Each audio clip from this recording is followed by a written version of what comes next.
Kom ons bid. Ja, ons het nodig om by U te hoor. Ons het nodig dat U hierdie ding self ons verduidelik. Want Vader, ons sukkel, ons hele wese is verkeerd om. As U ons nie help nie, dan gaan ons nie reg kry. Daarom vra, sal U die saad, die onverganklike saad van U woord in ons harte gee, in ons gedagtes, in ons wese, en laat dit die vrug dra wat U dit bestem. In Jesus naam. Ons dank U, Here. Amen. Goed, so ons is nou die 3de week en volgende week is 'n moeilike affære rondom hierdie so half om hier af te sluit. En kom ek sê net dit, dis baie maklik om woord te vat, om Bybelverse te vat en aan mekaar te skakel op jou manier en daardeur iets te verduidelik. Ons kan iets verdraai en sê dit is wat die Bybel sê. So ons is nodig om by die Here uit te vind. Byvoorbeeld, die woord sê duidelik, stof is jy en tot stof sal jy weer terugkeer. So Alina dink ek is lui om af te stof, maar ek is bang as daar iemand hulle ken. So wees versigtig hoe jy die Bybel interpreteer. Dit is nie so eenvoudig. Ons leef in interessante tye, ons leef in opwindende tye.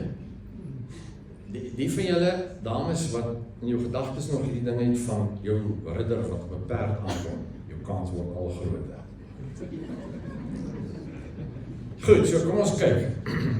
In Johannes 2 vers 16 waarmee ons begin het ander dag, die wêreldse dinge, alles wat die sondige mens begeer, alles wat sy oë sien en begeer, al sy gesteldheid op besit, kom nie van die Vader nie.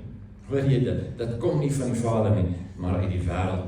Hierdie vertaling sê, alles in die wêreld, dit wat die liggaam begeer, dit wat die oë begeer, arrogante spoggery oor besittings. Dit kom nie van die Vader af nie. Dit kom nie van die Vader af nie. 1 Timoteus 6 vers 6, Godvreesenheid is 'n groot wins as iemand tevrede is met wat hy het. Filippense 4 skryf Paulus vers 6, hy sê ek het geleer om in alle omstandighede tevrede te wees, genoeg te wees. Dis wat ons wil hê. Dis waarna ons jaag. En as jy mooi gaan kyk, is dit eintlik wat ons wil hê. Is om, wat ook al die omstandighede is, genoeg te wees, tevrede te wees met dit wat jy het en wie jy is. Dis waar het gaan. Nie oor goeders. Matteus 6 vers 33, Jesus sê, beywer julle al eers vir die koninkryk van God, vir die wil van God, dan sal hy julle ook al hierdie dinge gee. So dit gaan oor jou motief, dit gaan oor jou prioriteite, dit gaan oor jou perspektief. Waarna kyk jy? Waarna neig jy? Wat is vir jou die belangrikste? Jesus sê, waar jou skat is, dan sal jou hart wees. So jy moet kyk, wat gaan in jou hart? Waarna mik jy? Waarna anker jy? Waarna jaag jy? Wat is jou plan? Dan, Deuteronomium 18 vers 18 sê, maar jy moet die Here jou God nie vergeet nie. Dis hy, wat jou die vermoë gee om rykdom te verwerf. God is nie teen rykdom nie. Hy sê net, pas op, dis gevaarlik. Spreuke sê, 10 vers 22, dis die seën van die Here wat rykdom bring. So goed, kom ons kyk nou bietjie met logika, met perspektief, met insig in hierdie hele saak. Onthou nou, karakter is die koninkrykste standaard van sukses. Karakter, wie jy is, die vrug wat jy dra. Vrede, blydskap, geregtigheid, liefde, getrouheid, al daai goed. Dis waarna die Here kyk. Dis sy standaard vir sukses. Die wêreldse standaard vir sukses is geld, rykdom, goeders. Hierdie twee staan lynreg teen mekaar. En jy moet een van hulle kies. Een van hulle is jou plan. Jy moet een van hulle kies. Spreuke 16 vers 32. 'n geduldige mens is beter as 'n held. Iemand met selfbeheersing is beter as iemand wat 'n stap inneem. Duidelike kontras. ons gaan vir die hel. Dis wat vir ons belangrik is. Die Here sê nee. Dis nie wat sin maak nie. Hy kyk in jou hart. Hy kyk in jou karakter. Dis vir hom belangrik. Die standaard is radikaal anders in die koninkryk van God as in die koninkryk van die wêreld. Dis radikaal anders. Ek gee vir julle nog 'n voorbeeld. Onthou, Jesus sit en hy kyk hoe die mense kom en hulle gooi geld in by die tempel, die skatkis. En dan kry hy sy disippels, as hierdie weduwee kom, sy gooi 2 koperstukkies in. Dis die kleinste geld eenheid op daai stadium. Sy gooi 2 van hierdie klein koperstukkies in. Markus 12 vers 43, hy het sy disippels nader geroep en vir hulle gesê, dit verseker ek julle, hierdie arm weduwee het meer ingegooi as al die ander mense wat iets in die offergawekis gegooi het. Maar dit is nie so nie. Sy 2 klein koperstukkies, as van die ander is dit sekerlik baie meer ingegooi. Maar dis wat Jesus sê. Hy sê sy het meer ingegooi as hulle. En hy motiveer dit. Hy sê, hulle het almal uit hulle oorvloed iets ingegooi. Sy het in haar gebrek alles ingegooi wat sy gehad het, alles waarvan sy moes lewe. En hy sê, hierdie maak nie vir ons sin nie.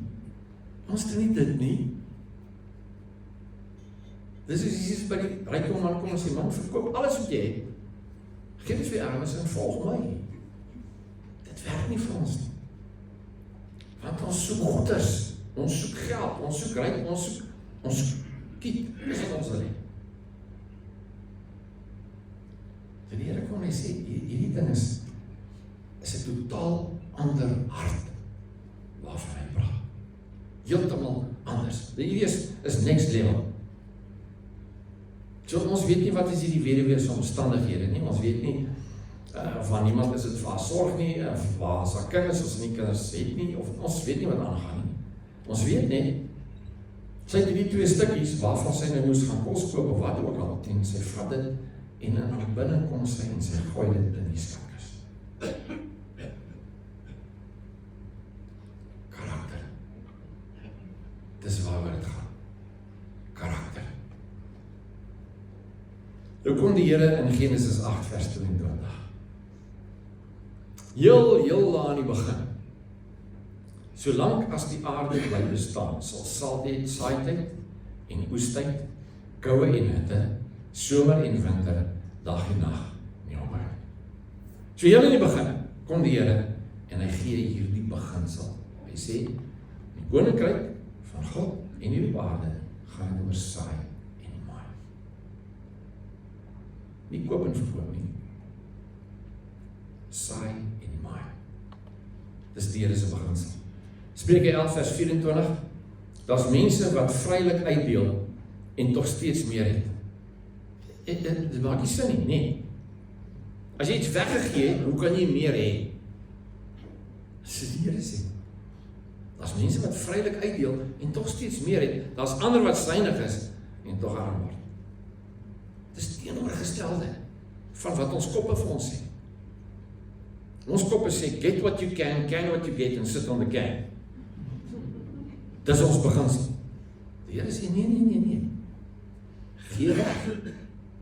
En jy gaan meer hê as die gehad het. Hierdie is van sy moeilike ding. Vers 25 gaan aan, hy sê, 'n vrygewige mens geniet oorvloed. Dan woorde, gee en ontvang. Dis die Here se beginsel. Dis sy resep. So ongeag wat die wêreld sê, dis wat die Here sê. Sy koninkryk is een van gee en ontvang. Dis die beginsel. So nou in 2 Korintiërs 9 vers 7. As hy begin hier in 2 Korintiërs 8 en die hele konteks hier is die insameling van 'n offergawe vir 'n ander gemeente, vir ander Christene. So die hele opset hier gaan oor geld. In 2 Korintiërs 8 sê hy, Jesus was bereid om arm te word sodat ons kan ryk word. En wat is hierdie rykdom? En hier gee hy dieselfde beginsel as wat hy heel in die begin in Genesis 8 gee. 2 Korintiërs 9 vers 7. Elkeen moet gee soos hy hom in sy hart voorgenem het. Nie met teesin of uit dwang nie, want God het die blymoedige gewer lief. Het gaan oor jou hart. God het 'n blymoedige gewer lief. Dis waaroor dit gaan. Dan gaan hy aan, hy sê, dit raak God se hart. As jy gee, iets wat jy het, jy gee dit vir iemand wat minder het, of 'n probleem het, of wat ook al, dan raak dit God se hart. Malagi 3, vers 8. Nou, hier gaan het oor die 10de, en hierdie skrifgie is hoeveel keer al gelees en gebruik om te sê, luister, hy nie jou 10de gee. As jy nie 10de gee nie, gaan die spring gaan kom en hy gaan jou kom opvreed. Malagi 3 vers 8. Mag 'n mens God besteel? Ek wil nie dit doen nie. Maar julle besteel my. En dan vra julle nog, hoe besteel ons hier? Van tiendes en offergawes. Vers 10 sê, bring die volle 10de na die voorraadkamer toe, sodat daar iets te ete in my huis kan wees. En toets my hierin, sê die Here die Almagtige. Toets my of ek nie die sluise van die hemel vir julle sal oopmaak en vir julle reën sal uitgee, meer as wat julle kan gebruik.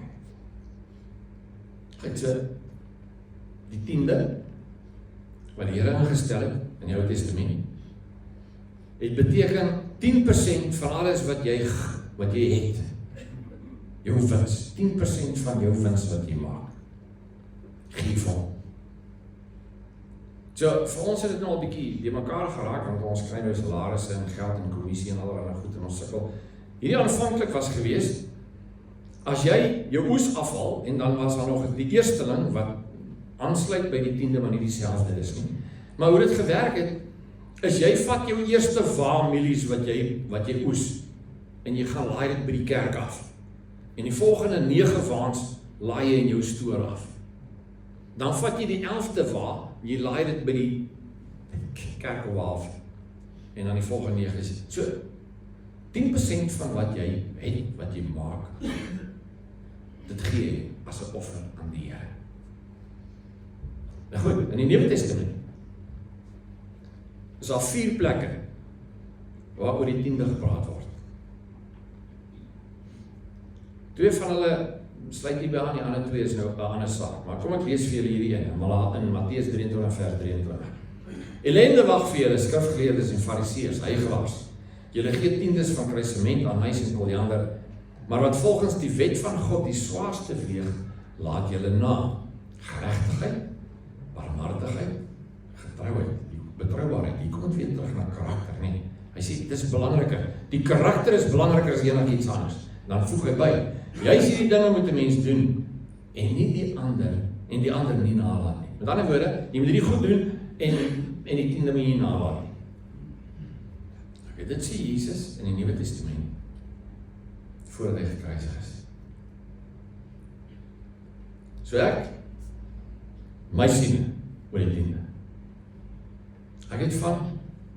Ek die Here ontmoet het, in 1974, het ek my 10de gegee.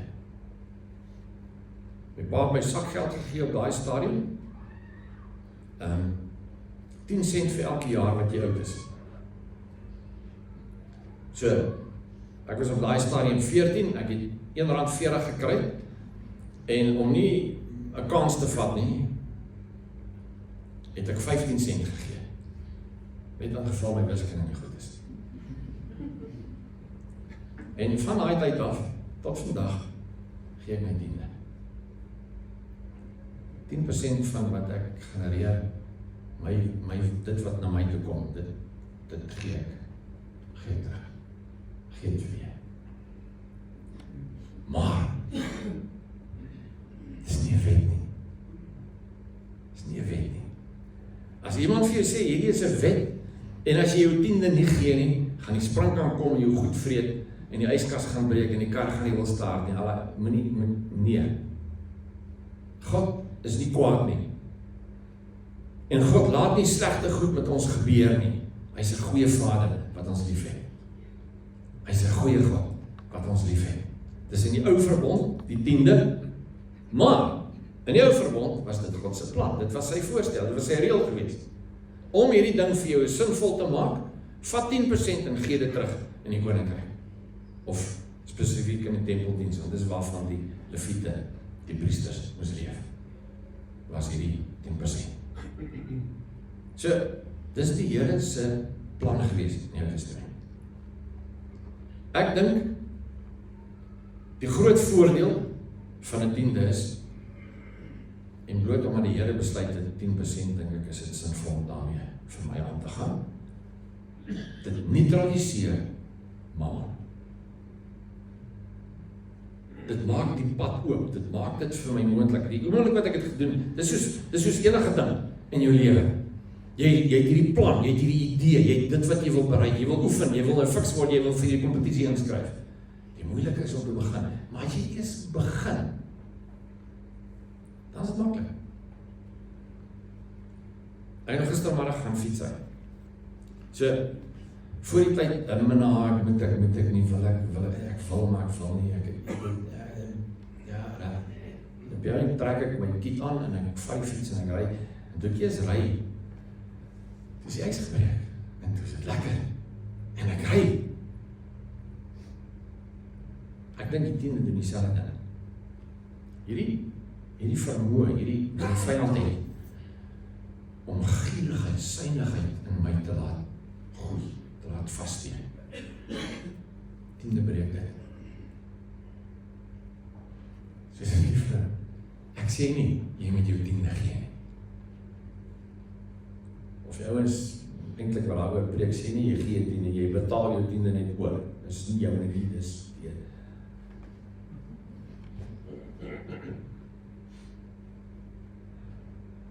jy besluit wat jy doen. Rondom jou tiende. Wat het met jou in die blik trek nie? Gaan terug na 2 Korintiërs 9, wat sê die Here het 'n blymoedige gegee, my lief. Ek sê nou vir jou, as jy jou tiende gee, en jy gee dit al stadig, jy gee dit uit dwangheid, jy gee dit om jy nie lekker voel nie, ja, is nie goed nie. Kom ons gaan aan by 2 Korintiërs 9, vers 6. Hy sê, die punt is, wat beteken, nou nie jou oplet. Wie suinig saai, sal min oes. Wie oorvloedig saai, sal oorvloedig oes. Dis die gegewe. Dis wat het is. As jy min saai, kan jy klein oes verwag. As jy baie saai, kan jy 'n groot oes verwag. Elkeen moet gee soos hy hom in sy hart voorgenem het. Nie met teensin of uit dwang nie, want God het die blymoedige gewer lief. Dan kom hy vers 8 en hy sê, en God is by magte om aan julle alles in oorvloed te skenk, sodat julle altyd, in alle opsigte, altyd van alles genoeg kan hê en volop kan bydra tot elke goeie werk. Het is net oortreffend trap die hele tyd in die skrif. En het slaan terug na Genesis 8 vers 22. Tot aan die einde van hierdie wêreld se bestaan sal die beginsel geld van saai en maai. So, die kern rondom rykdom, rondom geld, rondom goeders, is eenvoudig dit. As ek synig is, dan maak dit alles toe. As ek vrygewig is, dan maak dit die kanale oop. En dit is nie 'n saak van aandele en rente en wat so goed dat ons ook al ons finansies mee besig is. Hier is 'n bonatuurlike beginsel wat die Here gee. As jy gee, as jy saai, dan kan jy jou oes verwag. Vers 10 sê God wat saad verskaf om te saai en brood om te eet, sal ook aan julle saad gee en dit laat groei en julle vrygewigheid 'n ryk oes laat oplewer. Dis wat die Here sê. Moenie jou brood saai nie, en moenie jou saad eet nie. Vra die Here vir wysheid om te kan onderskei tussen die twee. Al die goed wat ons die laaste paar weke na kyk, is eenvoudig die teenoorgestelde van waarmee ek groot geword het. Dit gaan oor gee. Dit gaan oor dit wat ek het, aanwend ter wille van iemand anders. Dis koninkryk. Dis koninkryk. Terwyl die wêreldse stelsel van ek vergader, ek maak vir myself al meer bymekaar en my ding word net al groter. Daar gaan ek oor my. Dis selfsugtig. Dis synigheid. Ek is die belangrikste. Jy word nie onthou vir wat jy het nie. Jy word onthou vir wat jy gegee het. Hoor jy? Ene van die dae, dra ons jou hier in, stoot ons jou in hier met 'n kus. En dan sê ons hier so, ja, sy was 'n goeie mens, hy was 'n goeie kerel gewees.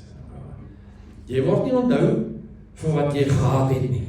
Jy sal onthou word vir wat jy gegee het. Dis die koninkryk. Dis die Here se beginsel, nie andersom nie. Vers 11. Hy maak julle altyd in alles ryk genoeg om by elke geleentheid vrygewig te kan wees. Dis die motivering. Nie om jouself net goed by mekaar te maak nie, maar om vrygewig te kan wees. Dis die Here se plan. Ek sê nie vir jou, as jou hand oop is en jy is vrygewig, dan gaan jy altyd iets hê om te gee. Want die Here soek kanale waardeur hy mense kan help. Maar as jou hand toe is, jy is synig, gaan dit opdroog. Op jou en gaan dit oor wat werklik rykdom is. Romeine 14 vers 17 sê die koninkryk van God is nie 'n saak van eet en drink nie, maar van geregtigheid, vrede, blydskap en die Heilige Gees. Dis ware rykdom. Nie waar ek gemeet word aan wat ek aantrek en waarmee ek ry en waar ek bly nie, maar waar ek gemeet word aan my persoonlikheid, aan my vrede, aan my blydskap, aan my geregtigheid. Dis die koninkryk. So luister, rondom finansies, rykdom, geld, en die Here heeltemal 'n nuwe standaard as dit ons het. Wat is ware rykdom? Dis nie goeders nie. Ware rykdom is verhouding. Ware rykdom is as ek die aand in die bed klim en ek kan my kop neersit en ek is tevrede. Ek is vergenoeg. Dis ware rykdom. God wil voorsien.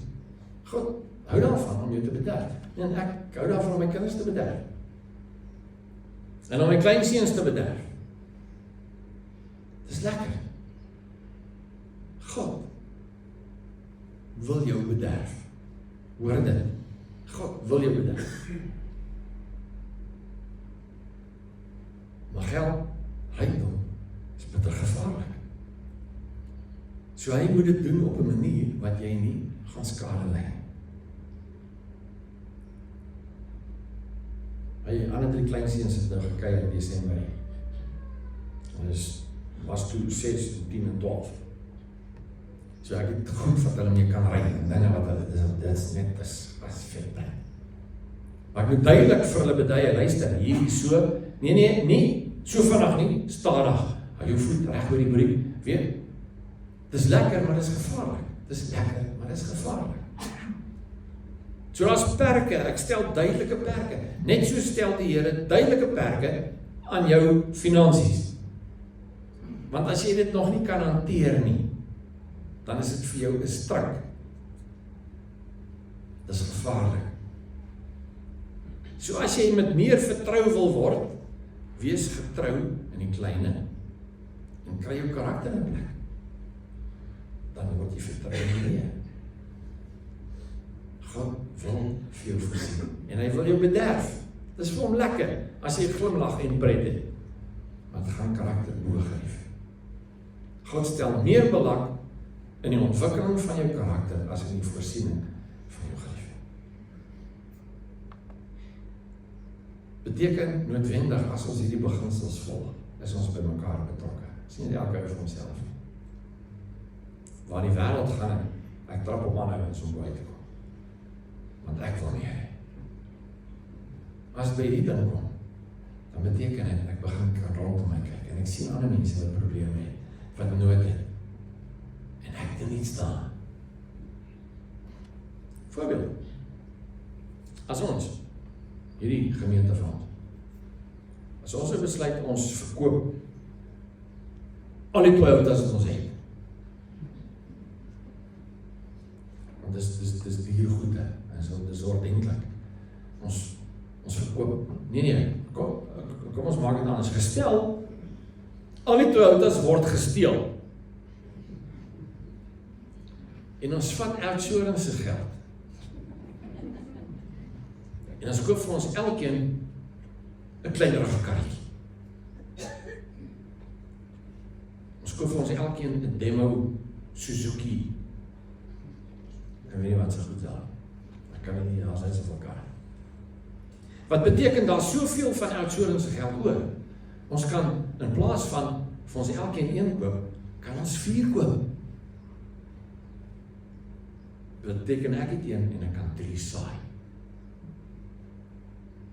En skielik is hier res hier in die gemeente, want hier's van julle wat met party van julle is 'n karre is, maar die laaste bene. As ons regtig wil, as ons as gemeente wil, dan kan ons sorg dat elke ou hierso 'n goeie kar het op die ry. Dis die koninkryk. Dis by mekaar betrokke is. Maar is nog nie daar nie. Ons eie goed. Saai my, is die Here se manier om finansies te genere, om goed te genere. Saai en maai, gee en ontvang. Dis die koninkryk. Nie koop en verkoop nie. Saai maai, gee en ontvang. Tiende is 'n goeie gewoonte. As jy jou tiende gee, ek sê nou vir jou, dit gaan vir jou deure oopmaak, maar asseblief, dis nie 'n wet nie, dis nie 'n reël nie. Maar dit gaan jou help om net oor daai trappie te klim, en skielik is jy vry om te kan gee. Vrygewigheid is, dit raak die Here se hart. Dis van lekker. Die oomblik wat iemand iets gee, wat iemand vrygewig is, dan glimlag hy. Want dit is 'n koninkryk. Dis die teenoorgestelde van die wêreld, wat net vat en inhaal, net meer en meer en meer. Dis die teenoorgestelde daarvan. Is die Here hou daarvan, as jy bereid is om te gee. Vrygewigheid is vir hom goed. En op jou het gaan oor vergenoegdheid. Om tevrede te wees met wat jy het. En as jy hierdie ding kan ontdek, soos Paulus skryf in Filippense 4, as jy dit kan ontdek, om regtig vergenoeg te wees met wat jy het, is tevrede, dan is jou lewe vol. Dan is dit lekker om te lewe. Maar as jy nog steeds hierdie het van, ja, ek moet meer, ek moet by mekaar, ek moet beter, ek moet groter, ek moet vinniger. Op jou kan dit jou insluk, en dit kan jou vat, en jou vrede is weg. So op jou ontspan, die Here het jou. Dis dieselfde God wat sê, moet nie bekommerd wees wat jy gaan eet en drink nie. Die Here sorg vir die voëls. Hy gaan vir jou sorg, omdat hy jou liefhet. Dieselfde wat dit sê. En as ons hierdie ding kan vat, en ons kan by hierdie punt kom waar dit nie gaan oor die goed nie, dit gaan nie oor die brand name nie, dit gaan nie oor wat ek aan ander mense so oor sê. Dit beteken, trek hy gemaklike broek aan. Trek hom aan. Al is hy bietjie geskaaf en hy te krekel, man, trek die ding aan. Wie wil jy nou beïndruk? As ons hierdie ding kan vat, kan in ons harte kom, dan gaan ons hele lewe net ontspan. En skielik is dit nie meer hierdie geweldige druk, hierdie drang vir goed en vir meer, en ek moet presteer, en ek moet dit doen om in mense se oë aanvaarbaar. Nee, dit raak alles weg. En jy begin ontspan, en vrede, en blydskap, en geregtigheid word jou lewe. Dis wat ons wil hê. Dis van ons. Dit is die Here se plan. So, die belangrikste manier om finansies te genereer, volgens die skrif, is om regtig weet wie jy het. Sê, dit raak nie vir ons lekker nie. As ons weet dit nie. Hoe vrygewig is jy? Hoe oop is jou hand? Sien jy, mense wat 'n probleem het? Is jy ingestel? Dit hang van jou hart af. Dis in jou hande. Dis een van die goed dat ek in die oggende, my tyd, dan ek bid dit. Ek sê, Here, wys my. Waar, wanneer, om wat te saai. Wys my. Vra die Here vir 'n plan. En ek voel skuldig. Soos ek hier staan, sê ek voel skuldig oor hoe goed dit met my gaan. Ek het werklik, ek het oorvloed. Ek is stinkryk. Wanneer ek het vergelyk met ander. Ek voel skuldig. Here bederf my. Dit gaan my fantasties. Wat is jou hart? Leef jy dit? Of leef jy dit nie? Lukas 12 vers 15.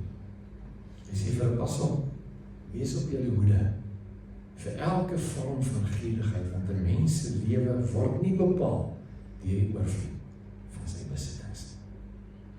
Dis nie wat jy het nie, dis wat jy gegee het. Dis wat jy definieer. Geef jy laaste skrif, Lukas 6 vers 38. Gee en vir julle sal gegee word. En dan kwalifiseer hy dit. Hy sê, 'n goeie maat, ingestamp, geskit en propvol sal hulle in julle hande gee. Met die maat waarmee julle meet, sal ook vir julle gemeet word. Dis die koninkryk. Goed, so volgende week sal nog een ding hoor. Dis volgende week. Kom ons bid.